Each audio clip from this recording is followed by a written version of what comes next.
What's up, sunshine? Hope you're feeling good this Friday. I'm pumped to finish this week strong with you and fuel our minds one more time before we head into the weekend. I'm Coy Wire. This is CNN 10. Let's go. We begin today talking about the rising threat of food insecurity, an issue that persists in the U.S. and around the world.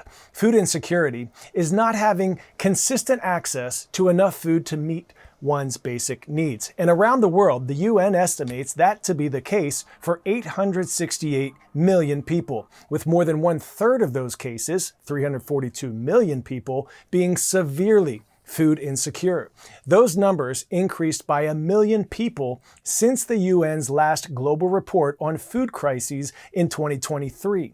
Conflicts in the Gaza Strip accounted for most of those facing imminent famine, in addition to conflicts in Mali, Somalia, South Sudan, and Burkina Faso. The UN projects those numbers will increase by another 1 million people being affected next year. And in the U.S., a growing number of families are struggling to put food on the table. A USDA report showed that more than 47 million people were food insecure last year, a slight rise from the year prior. The report attributes the spike to inflation and rising food costs, and the rollback of relief programs during the COVID-19 pandemic, which boosted support for things like SNAP benefits and free school meals for all students, has left families with fewer resources to help put food on the table. CNN's Natasha Chen gives us an on-the-ground look at the impact this growing need is having on local food pantries here in the U.S. You have a happy Thanksgiving. This is not video from the pandemic. This is a line of people waiting to receive food at a church in time for Thanksgiving. I have to do it, and that's the way it goes. Chris Merrill has been coming to this Pasadena, California church every week for several years. Well, my wife won't even come because she'd be embarrassed. He's a retired mechanic living on less than $700 Social Security per month. He never thought he'd need help from a food bank, and he's not alone. Never seen a line that long before. This time it was all the way up and down the street. Lines are getting crazier. We first met Anna Duran 2 years ago when her home in Riverside, California, saw inflation at almost 10%, even though inflation has cooled now to about 2%. Where I have to get up at least, like I said, before 6 to be there by 6. Duran still goes to weekly food distributions. 2 years ago, she told us she was turning in recycling and selling jewelry for extra cash while working as a part-time caregiver. She's continued to do that, selling what little jewelry she has left. I only have like 2 or 3 more pieces that I have for as a backup resource. The Los Angeles Regional Food Bank says they're tracking about 10% ahead in the amount of food distributed compared to last year. They're serving 900,000 people a month right now, near pandemic levels.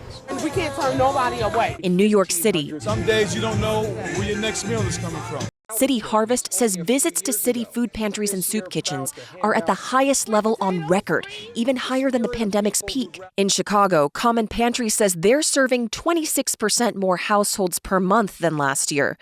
Across the country, 85% of food banks in a Feeding America survey reported similar or higher demand for food assistance, comparing this August with last August. Why do you think that is when inflation has actually cooled quite a bit? I think what we're seeing here in Los Angeles is the cumulative impact of inflation. Food prices are about 25% higher than they were pre-pandemic. Now the unemployment rate has come down. We would expect the demand for food assistance to decrease, but that's not what has happened.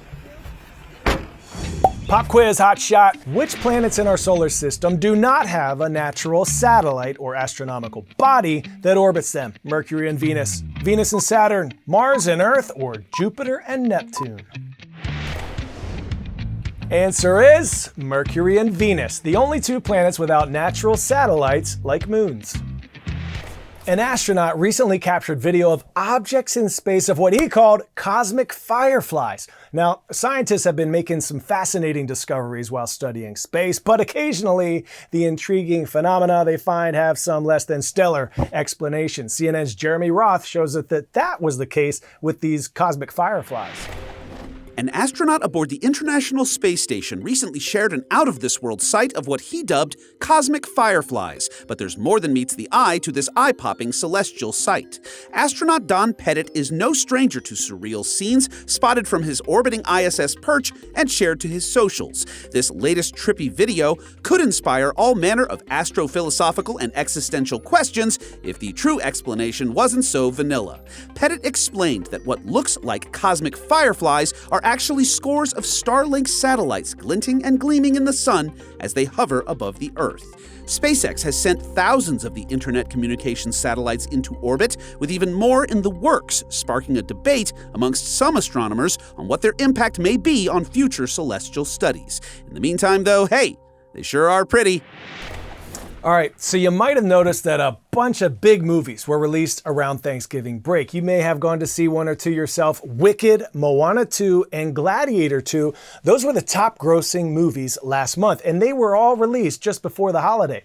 Now, it's no secret that production companies release their hit movies around the holidays and in the summer, but it turns out there's an even more design behind releasing multiple blockbusters at the same time. CNN's Lisa Respers France lets us in on the movie studio marketing strategy behind filling up those seats in the theaters.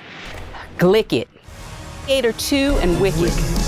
And making it one of the most successful pre-Thanksgiving box office weekends in more than 10 years. Glick it. No. Do we agree with this? We Glick it day. We like Glick it day. We like that. Now, it's giving us echoes of the cultural phenomenon of Barbenheimer. Companies releasing movies on the same day as a rival company is actually not new. We've seen matching U.S. release dates in the past, including The Dark Knight and Mamma Mia, which was later coined The Dark Mama, Casino and Toy Story, and way back in the 1990s, 10 Things I Hate About You and The Matrix. So why do they do this? Well, in the movie biz, it's called a counter-programming strategy. That's when companies release their film the same time as a film that is tonally very different to target on paper to traditionally different audiences. But they can also feed off of each other, as we saw with Barbenheimer, allowing social media to do a lot of the marketing for the studios, making people want to be a part of the conversation. And there's an economic aspect too. In the 1930s, the double feature where you'd get to see two selected films with one ticket was created to attract moviegoers during the Great Depression.